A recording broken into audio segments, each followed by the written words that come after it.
Hello, everyone, and welcome. My name is Apostate. I make videos talking about my journey out of Islam and other related topics. And I wear a mask for my anonymity and safety, and so does today's guest, Murhaf. I am speaking with my first ever ex Muslim friend, and I'll let him introduce himself to you. Hi everyone. So my name is Morhaf, and yes, I am Apostate Aladdin's first real life ex-Muslim friend.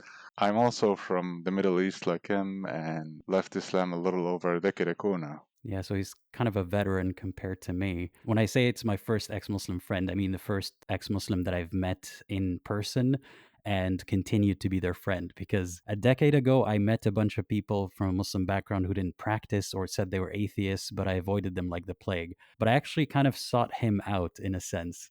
So, do you want to tell them how we met? Basically, I had just moved to the city that Aladdin is in, and I needed to make friends. So I went on this friendship app and I started scrolling through people, and I found this guy who has an Arab name and has cats. And I decided to give it a shot. And then we met up, and like we very quickly clicked and found out that, hey, like we actually agree on a lot of things. Yeah, that's funny. I guess we both fit the profile of an Arab guy with cats. In my case, I had a bunch of friends who moved away, so I thought, let me meet some new people.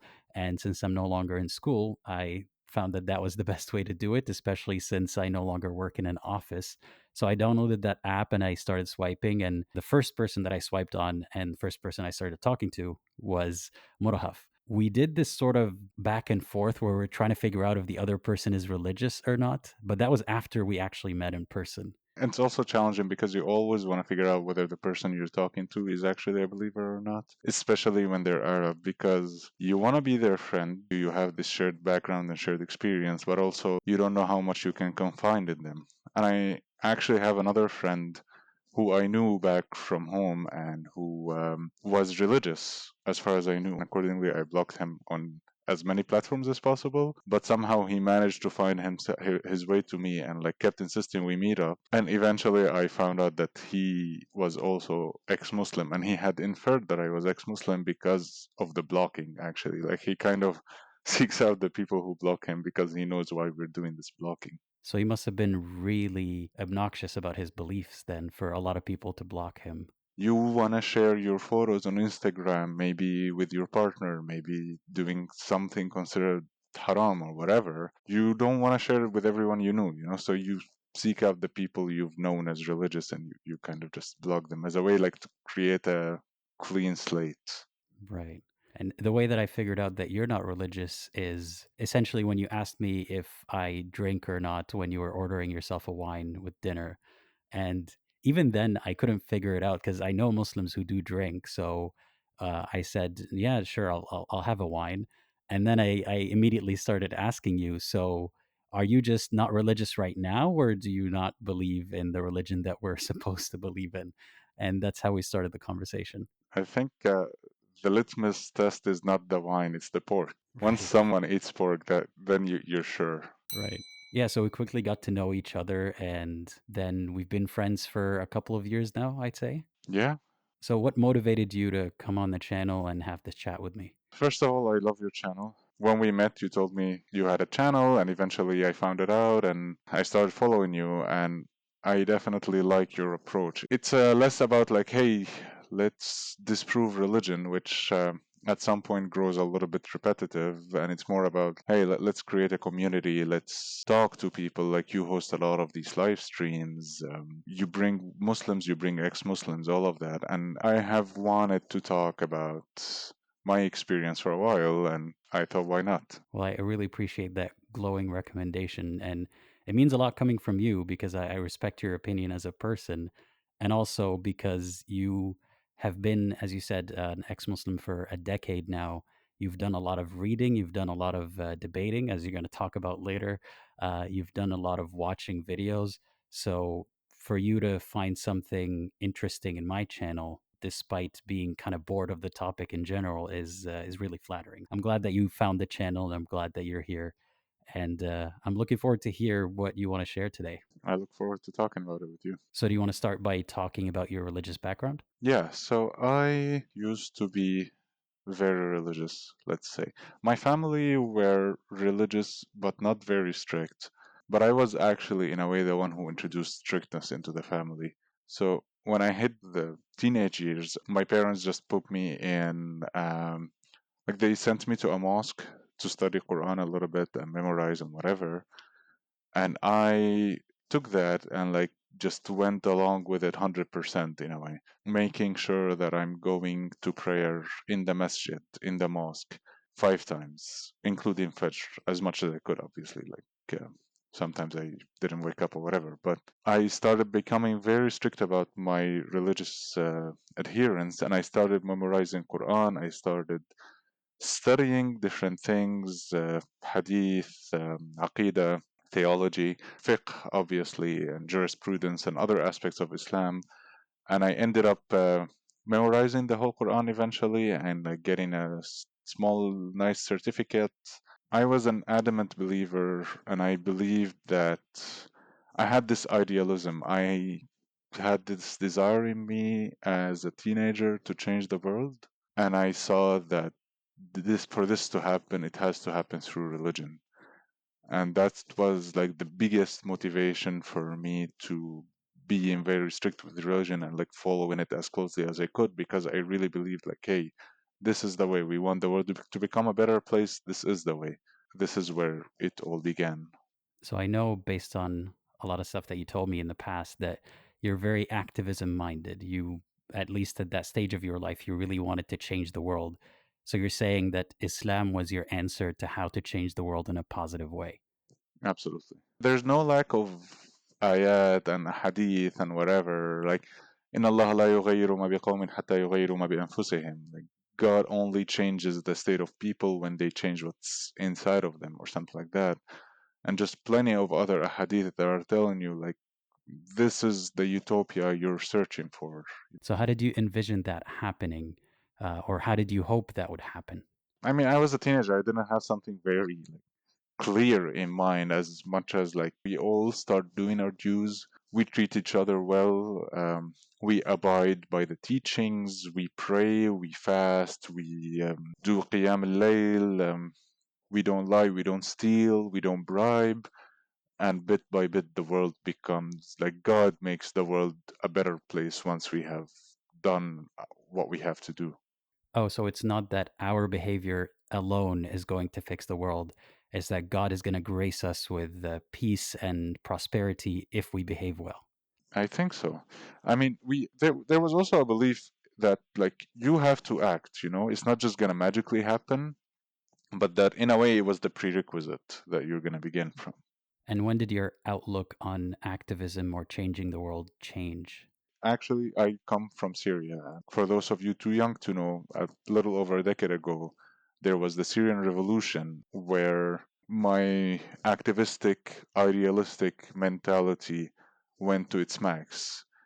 And I started believing this is our chance. Like, we're gonna change the world, we're gonna topple this regime, we're gonna make Syria a great place, and that will be the start for making the entire world a good place. When you say those things, then you're also talking in an Islamic mindset, people immediately think of ISIS. That's going too far. Even as a Muslim back then, when ISIS started becoming a thing, I thought of them as destroying our project. We want modernity, we want all the good values, etc. Bima yurdullah, while like satisfying God, and like this would be the perfect combination and utopia, and everyone would be happy. Obviously, everything went to shit. I'm sorry, I don't know if I should say that word here, but it didn't work out. And I started my journey of diaspora.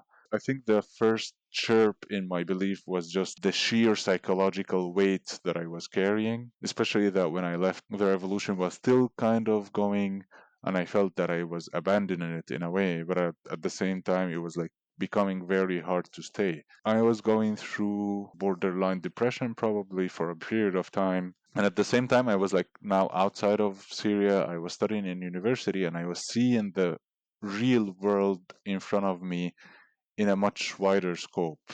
This is where things started incrementally breaking because the model that Islam had set in my mind about how people act, what things are like in the real world, I had a very different model in my head. And when I came into reality, I started noticing how different it was. One prime example for me was I was taking a philosophy course, and it was an introduction to philosophy. And I had read some aqidah, I had read some theology. I was like aware of the arguments of like the first causer and things like that. And there has to be a cause that doesn't have a cause, and that cause is God or Allah or whatever. And then I take this philosophy course. This teacher is like a self-described atheist. He says he's an atheist.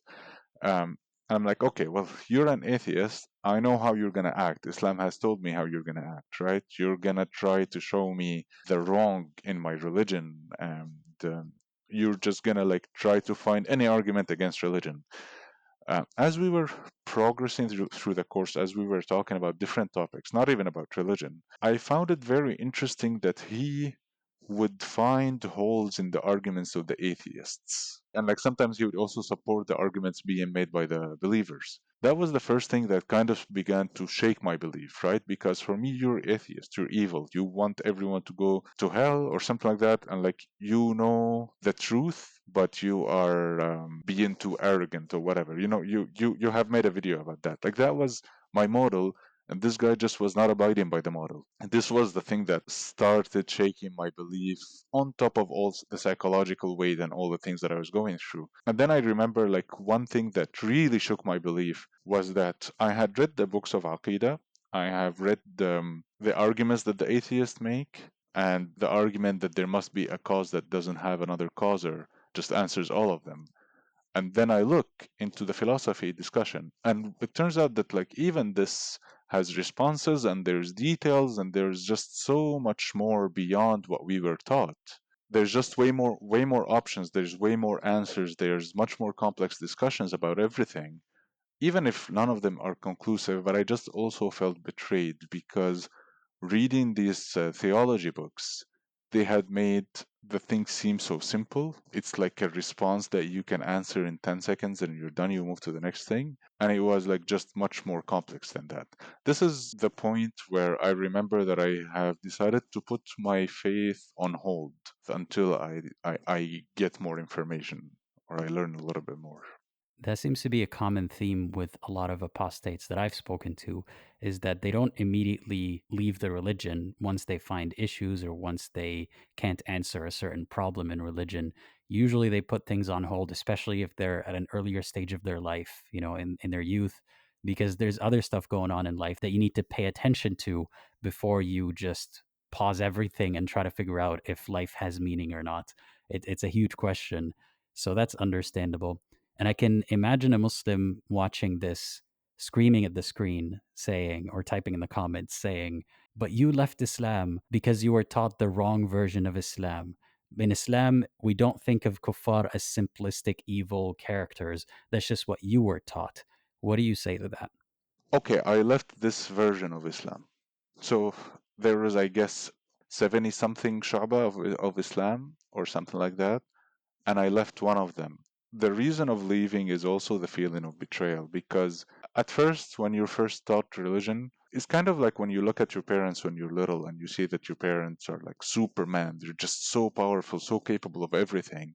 And the moment you grow up a little bit and you see them making mistakes, you see them being weak or whatever, it's not like you immediately leave them, but you start realizing that they are questionable and that you can criticize them, and that the ability to question or criticize is a thing that you can actually apply not to just this one thing but to all of them. And that's like the first step. Just breaking the confidence is where the journey begins. So it's not that your version of Islam was false, therefore you could never believe in Islam. It was realizing that Islam in every version is not as perfect and unquestionable as you were taught. Yeah, that would be the first scenario. And then, okay, well, let's take another version. And then we can discuss it, we can criticize it. Eventually, what ends up happening is that it's not one piece of evidence, it's usually an accumulation. one thing on top of another thing on top of another thing. If I want to justify all of those, it's mental gymnastics at some point. There's nothing that you can never justify, honestly.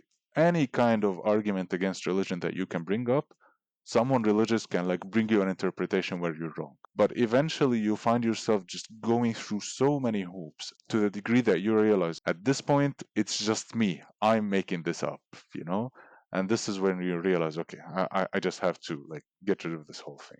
When believers latch on to whatever explanation you give for what started your doubts, and they say, "So you left Islam for this?" It bothers me, but I try not to let it bother me. But I think the part that they're missing here is you join Islam for all sorts of reasons and you're celebrated for it. But when you leave, you're scrutinized to hell and back to make sure that you left for the right reason. And there is no reason that they accept as a good enough reason. Even if someone had been studying Islam for decades, even if they were an imam themselves, and they say that I left because of the accumulation of the problems that I found, they still won't find that to be a valid reason. And I think they focus too much on the initial thing that got the person thinking that the religion is possibly false, when it's more about breaking that immunity that the religion has. And then there's a lot of room for questioning that you were not able to do before. It's usually not about the initial thing that got you to question. It's about everything else that you've allowed yourself to question since that point. Absolutely 100% how you put it. This one is the spark. It's what happens after where you eventually end up leaving the religion. I can imagine listing like 100 reasons why Islam is false, for example, and a Muslim being able, okay, well, I can answer this like that, and I can answer this other one like that, and just keep answering every single thing, and not even realizing that while they're providing answers for their different things, they're also contradicting themselves and whatever. Like there is the tendency also with Muslims, I feel, when they're trying to refute our arguments, is that they treat them as one at a time, while in reality they're more like a collective. And when you need to answer to them, you need to answer collectively. You cannot just tell me, well, this one we take literally, this one we interpret, this one blah blah blah, and like, okay, but I need a framework, I need consistency. You cannot just randomly answer every single one on its own just for the sake of answering. This reminds me of how sometimes Allah is portrayed as this merciful being that will forgive someone for feeding a cat or something of that sort. And sometimes he'll send someone to hell on a whim. We just want consistency. We want to know if the answer applies all the time. You can't give an answer that contradicts another explanation in the religion. And that's also kind of the opposite approach that a lot of believers take to proof of Islam. So when it comes to proving Islam, it's the shotgun approach. It's here's 10 things that aren't actually proof on their own, but together they're supposed to somehow create proof. Like this is, one scientific miracle, allegedly, one prophecy, one this, one that. And if you keep refuting each and every one of them, they'll keep jumping onto another one because not any of them on its own stands up. And honestly, together, they don't really make up one super proof. But that's sometimes how believers see it. So that's what's interesting because when you believe in something, let's put mathematics aside, okay? When you believe something in real life, it's usually like that. It's an accumulation of evidence. Like you have something here and something there, another thing there, and whatever. And also, when you disbelieve in it, it's an accumulation of evidence against it. The problem I feel with Muslims very often is that they believe that their accumulation of evidence is a proof, but your accumulation of evidence is just like a collection of things that are answerable. In reality, it goes both ways and it has to go both ways. Mhm. So you mentioned that you put your faith on hold at the time. What happened next? I continued to live my life because life goes on. I started dating. I started not feeling as much guilt about things that I didn't need to be feel guilty about. For a couple of years, I kind of stayed in this situation. I think eventually what got me to really feel like I just don't believe in religion anymore was the problem of evil. I actually like systematically looked into the problem of evil and I evaluated a lot of responses to it and none of them felt convincing enough or consistent. And that was when I decided like, hey, actually intellectually I don't believe anymore. So, had you found an answer to the problem of evil that made sense to you, would you still be a Muslim today? if I found a very good answer for the problem of evil, I might start looking again into this collection of religions that believe there's one God who is all good but somehow created the world we live in.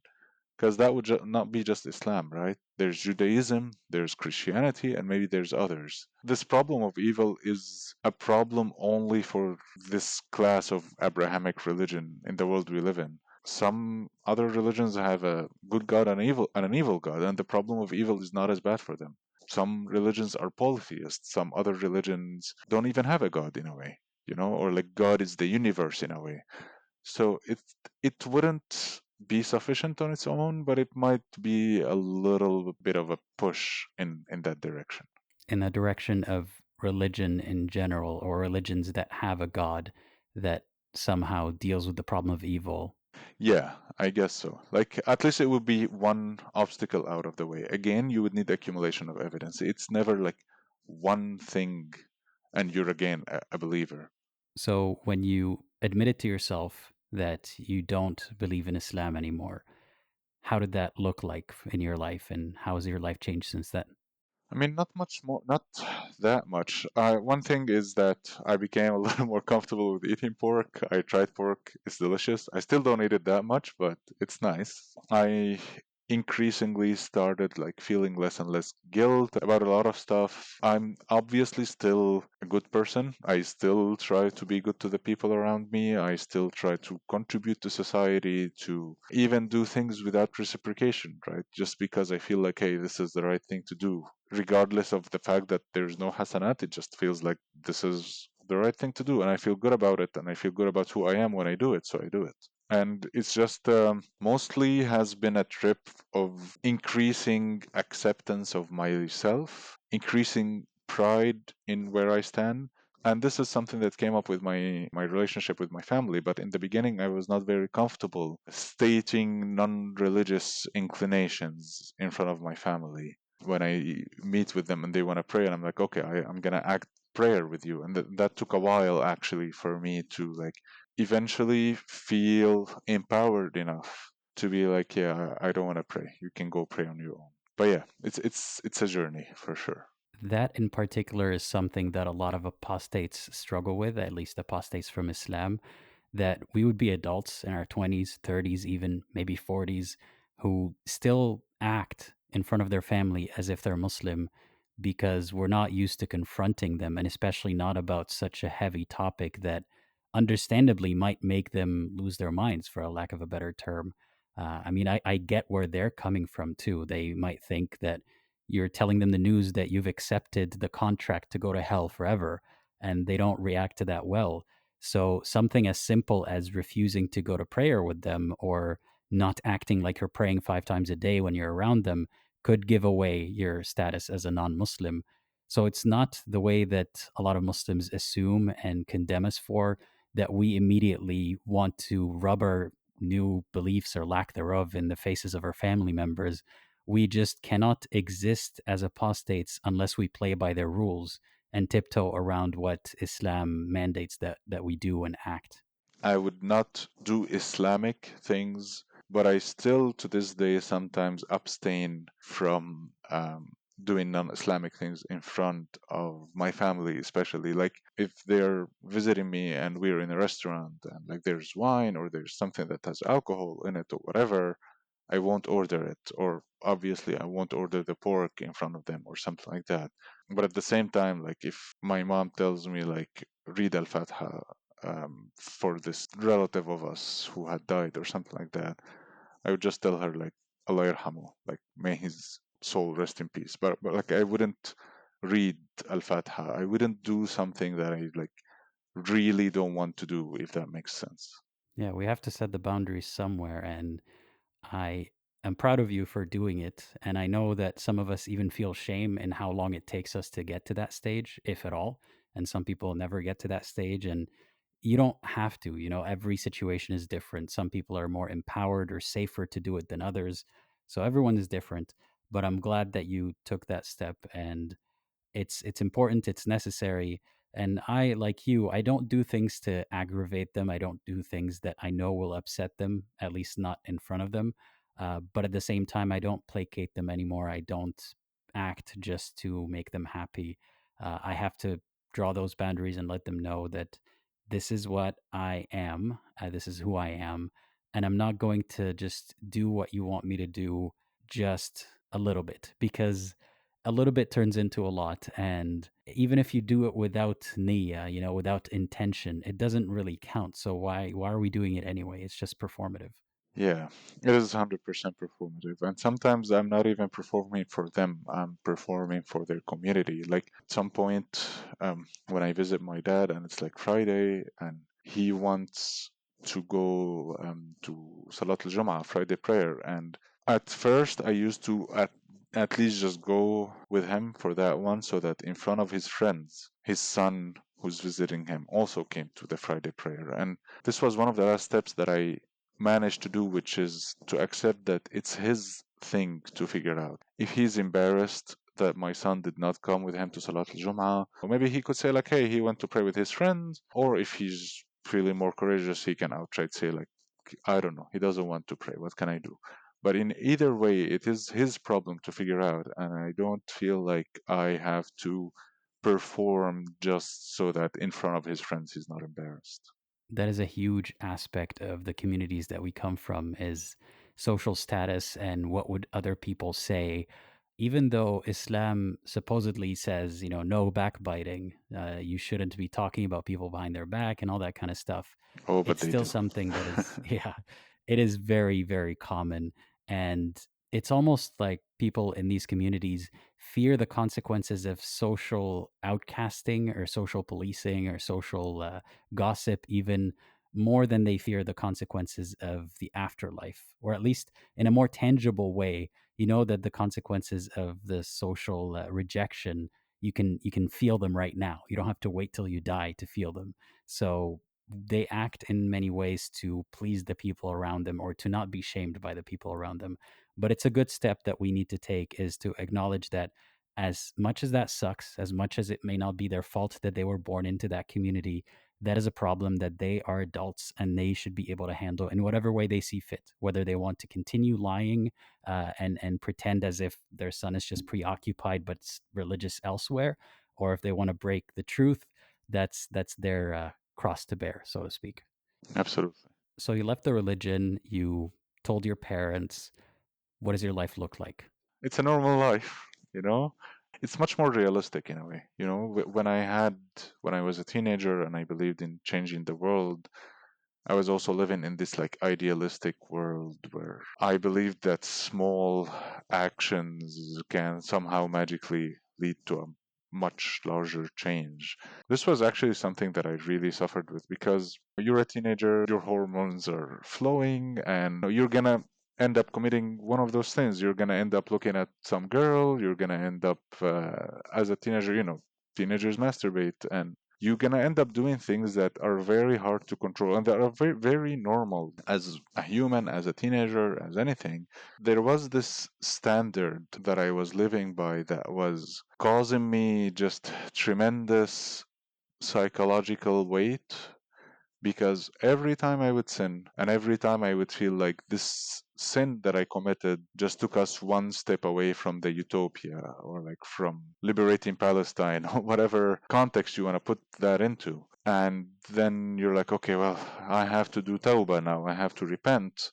And then you repent, and then later on, you go again and you sin again, and then like you read about the Sahaba, you read about the Tabi'een, you read about all these mythical figures that almost did nothing wrong and who would like stay up all night reading Quran and then go to the battle to fight while they're fasting and then donate all of their money only to go and learn fiqh and do all these things. And you look at yourself and like you have spent the last few hours gaming and you have sinned and you didn't finish your study for your school, how are you gonna ever change the world? You're like extremely beneath those figures. And then you just keep punishing yourself for that. I used to go through extreme cycles of self punishment. Became much worse when I had to leave Syria And then, like, on top of all of that, I had to punish myself for betraying my people for leaving. And it just can really take you down to very dark places. If I knew what depression meant back then, I would have probably realized that I was depressed. Especially like my second semester in university, I was not even going to classes. Waking up, turning on anime or something like that, and just like watching anime or like a feel good sitcom or something for hours just because I couldn't get out of bed. And a lot of that depression was driven by the fact that I cannot meet those standards that Islam has put upon me. That is something that I relate to, even though in my case, I didn't identify that my depression was linked to religion. I also had an idealistic mindset and an activism oriented mindset, and I wanted to fix the problems of the world. And I couldn't understand, I suppose, the problem of evil in a sense. Why are good people suffering? Why is Allah not really doing anything? And all I hear are promises of what's going to come in the afterlife. But a lot of things in religion are dubious. So, how am I supposed to trust that there is an afterlife, let alone that God's going to make everything okay in the afterlife? The world that I saw was more consistent with a world that doesn't have that kind of God that I was taught about than a world that did. But I didn't dare and question that at the time. I was just depressed because of the incongruence between what I was supposed to believe and what I was actually believing, and how I couldn't live up to that ideal that you were describing. All these stories that were told are kind of like how parents say that when they were younger, they had to go to school, uphill both ways and walking for 2 hours and all that kind of stuff. That's basically what a lot of the stories in Islam are like. This idealization of these characters that when you look at the stories that they don't highlight very much, that are also authentic, you realize that they were kind of pieces of shit sometimes. Like they would beat up people, they would enslave, they would torture, they would say terrible things. Even the Prophet himself would cuss at times. And we were also simultaneously told that he never cussed, he was never angry. So there was a lot of propaganda about what Islam was and what the people surrounding the Prophet and the Prophet himself were. So I couldn't live up to that standard either, but I didn't do what you did. I wasn't able to identify that it had anything to do with religion. And when I tried to get help, no sort of help actually did very much. I mean, it was better than nothing, but it wasn't really addressing the root cause, which it took me a long time to figure out. And the therapist that I met at the time couldn't really get to that part. I mean, it's not necessarily their fault because whenever they would try to broach that topic of family or religion, I would say, no, no, no, everything's fine there. Like I'm not a cliche. You don't have to look at me just because I'm a brown person from a Muslim family that my problems have something to do with that. And I was adamant that it had nothing to do with that. But I was in denial, I suppose. It took me a while to figure all that stuff out. And I'm glad that you also eventually figured your stuff out. And I was also watching a lot of sitcoms, I guess, as a sort of escapism to just not be present in the moment and just lose my time in a way that is not as torturous as just sitting with my thoughts. And when I try to turn off the sitcoms and then try to listen to Quran, or find a path through God, to be less depressed, it made me even more depressed. And I didn't realize at the time that that was the cause of my depression. I think this is a good time to also remind the Muslim audiences that no, that's not why you leave the religion. Again, I'm sure there is a version of Islam where they don't teach you things in an overly idealized way and whatever, but that's not the problem. The problem is a lot of us have religion manifested in us in very different ways, depending on your psychology, depending on your desires. And the problem is the manifestation of the religion, you know? For others, maybe religion is not that idealized. It's like, hey, try your best and don't worry about anything and whatever. It has both, right? It has the things where it's telling you, don't worry too much, just do tawbah and try your best, and la yukallifullahu nafsan illa wis'aha, and things like that. And at the same time, it's telling you, like, hey, whatever happened to you, you brought it upon yourself. And I think your psychology, depending on your genes or your raising or whatever, is going to end up picking up one of the two and interacting with it in a certain way. But both exist, and that's the gaslighting aspect of Islam, of having two different tones and pretending like there's only one of them. But I'd go further and even say, when I left the religion, I didn't leave it when I was depressed and then, oh, I left Islam and now I'm happier. I actually had to get over that depression without leaving religion first, and then abandon everything that I learned and start afresh and think, I want Islam to make sense. Let's make it make sense. That was my search for the truth. It wasn't so I can dismantle my faith. It was so I can rebuild it and ignore the things that I learned already. So if there's a version of Islam that a Muslim might be watching us and thinking, you should have found my version, I tried to find it. And I found that the only way that Islam could make sense is with a lot of reinterpretation and mental gymnastics and cherry picking, and I couldn't honestly believe in it. I thought to myself, if I'm pitching this religion to someone who doesn't believe in it already, how would I pitch it? And I asked that question to so many sheikhs, and I found that there was nothing in what they said, and there was nothing that I could find that actually proved Islam or actually made sense. It was all the same kind of, how could you exist without a creator? There has to be an initial cause, all that mumbo jumbo that you can use to arrive at any religion, not Islam specifically. So even if you think that we grew up with the wrong versions of Islam, as did millions, if not billions, of Muslims, it wasn't just growing up with the wrong version of Islam. It was not being able to find any version of it that actually is coherent and makes sense and is self evident. That's a very good way to think about it. Like, once you have left your version, the other versions don't have the priority over you anymore, you know? Once I have left this version, then the other supposed version of Islams are on the same footing as Christianity, as Buddhism, as Hinduism, as all of the above. Why should I now go and check every single version until I find the supposed right one instead of actually checking out other religions? You hit the nail right on the head. Once you stop believing in Islam, you don't have the benefit of indoctrination to convince you of the other versions anymore. And again, if you were to pitch these versions of Islam to someone who doesn't believe in Islam, they don't have the benefit of indoctrination, and most of them don't end up accepting it. So it's a much more difficult task to start believing in Islam from a zero foundation than it is to believe in it when you grew up with it and you've been indoctrinated into it, which I guess we've overcome to become where we are now. Absolutely. You mentioned that when you left Islam, at some point, you started having debates about it because the ex Muslim scene at the time was very different than what it looks right now. And you didn't feel very represented, I assume, in media. So you wanted to partake in conversations yourself.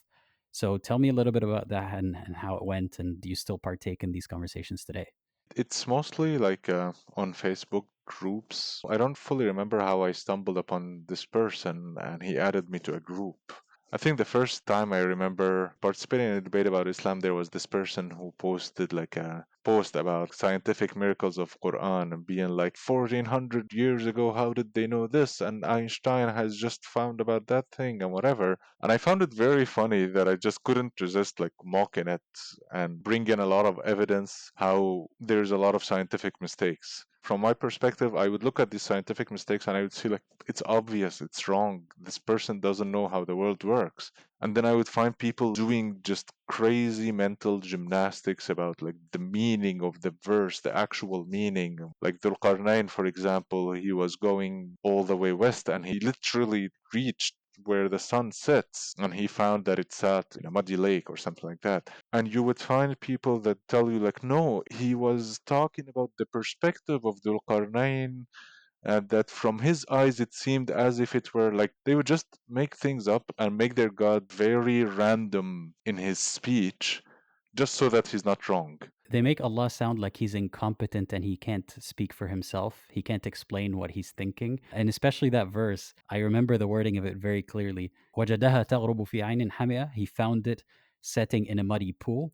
وَوَجَدَ عِندَهَا قَوْمًا. And he found there a people. He uses the same word for he found the sun and he found the people. So it's not that he found an illusion of the sun setting in a muddy pool and he found an illusion of people. You can use different words to mean different things. You can't just use the same word twice to mean different things. In general, they make God linguistically impaired just so that he cannot be wrong. It's like pick your poison situation, you know, but it's hard for them to see that in a way.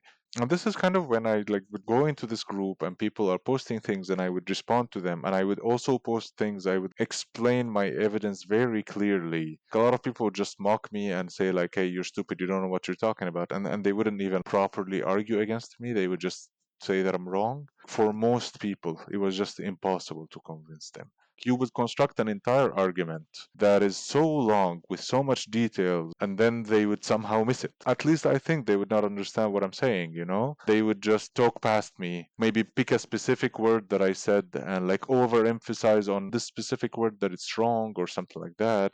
And we would just end up going in circles around and around and around, and it would just be pure frustration. Could that be because of the medium that you were using and because of the setting? You're both there to debate and you're both there to prove each other wrong, so you're not going to listen. Public Facebook comments are not the greatest place because they're happening in public. You know, there's fans and there's people seeing. People can mob someone's response. So it would become very hard to respond to all of these different people's like individually. And also people would not get convinced because they don't want to be proven wrong in public. A one-on-one conversation is probably much better, and I have had one-on-one conversations. Like some of the people I met on these groups, I would add them and we would become friends, and they're Muslims, right? But we would become friends and we would debate things. It would be much more productive, but still we won't be able to sway each other away from our beliefs because there's always an explanation. And that's kind of what I arrived at eventually, is that whatever point I bring up, there's always going to be an explanation to it. Like if you bring the fact that the story, the flood of Noah, appears in the Epic of Gilgamesh and appears in other cultures, like much older cultures than Judaism. It appears in polytheistic context. It appears in purely different contexts from the flood of Noah. This maybe shows you that the Jews, they were in Babylon at some point and they took it from them.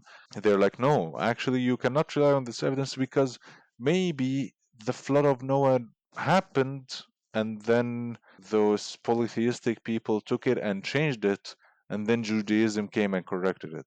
What can I do? How can I show you anything when you'd rather just take the long path instead of just accepting a piece of evidence? Like I like to say, what cannot be proven cannot be disproven. And what cannot be proven does not need disproving.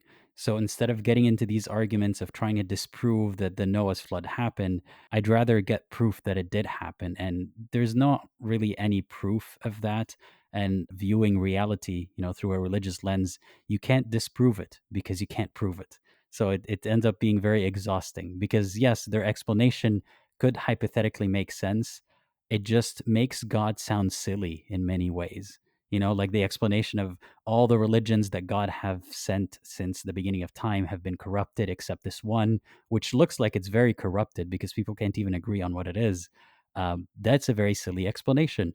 But could it be hypothetically possible? Of course, Allah is hypothetically capable of doing anything. But if we're just going by what is hypothetically possible, and that breaks the rules of physics and the rules of everything, then anything is hypothetically possible. And it becomes a very silly debate at that point. We could all be brains in a vat. We could. How can you disprove that? Yeah, you can't. So, what did you learn from your time doing these debates? I first of all learned not to overinvest. I used to like invest so much in being rigorous, in making sure there's no hole in my argument. Only for my argument to be strawmanned, there was no point. What I have eventually learned is that public debates, not that great, not that valuable. Putting out your argument in a video on your own or in an article on your own and presenting it, and then maybe only responding to those who are bringing actual serious objections to it might be a much better use of your time. It's just that you have to kind of decide where to invest and where not to invest. So if you feel that there's someone that's worth debating with, sure, you can debate with them. If you feel that no, like this is just a troll, you can just outright ignore them. Don't waste your time on those who don't deserve it. I would go a step further and say that I think debates are mostly useless because they're more performative than anything. No one wants to lose. And when you have that bias that there's something on the line, there's your dignity or your ego or your position, then you have incentive to not believe the other person or not change your mind or not reflect on your own arguments. So it's a bad medium. It can only be somewhat useful with a moderator and an audience and actual control over how the conversation is going.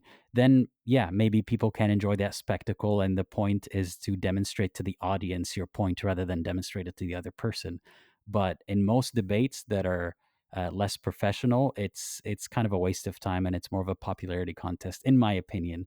But it's a free country. Hopefully, wherever the listeners are, and if even if it's not, I hope you have the freedom to debate. That is something that I stand by. Very often you read other people debating or you view their videos or whatever and you think, oh, I can do better than that. Maybe I'm more rigorous, I'm more comprehensive and exhaustive in my reasoning, or maybe I'm more convincing or things like that. And then just go and do it. Actually go and do it, and you will find out that it helps some people, but there are some people who just will not listen, and that's just a matter of the fact. I guess I agree. So there's nothing to debate here. I disagree. So to wrap this up, what do you hope that the audience gains from this conversation today? Well, a few things. First of all, always remember it's a journey. It's a long journey, and you're going to go through a lot of struggles when you're leaving a religion because you're reinventing yourself. You have to figure out your value system, you have to figure out your belief system, you have to figure out all over again who are you outside of the context of religion, and that takes time and effort.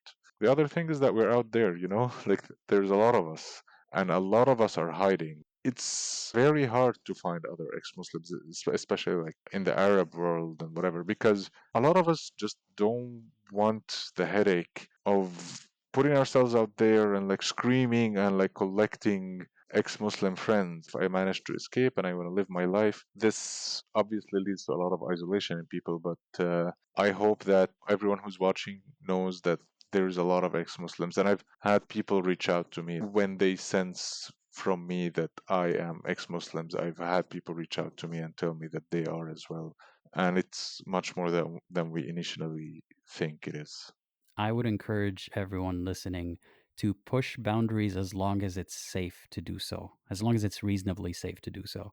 So if it wasn't for you behaving in a way publicly, I guess, or on social media that someone can sort of sense that you don't believe anymore, you wouldn't have had that friend reach out to you and tell you that he doesn't believe either. So I encourage that. I think we should be more open about who you are as long as it's safe to do so. So it's going to be a gradual process, and not everyone can do it the same exact way.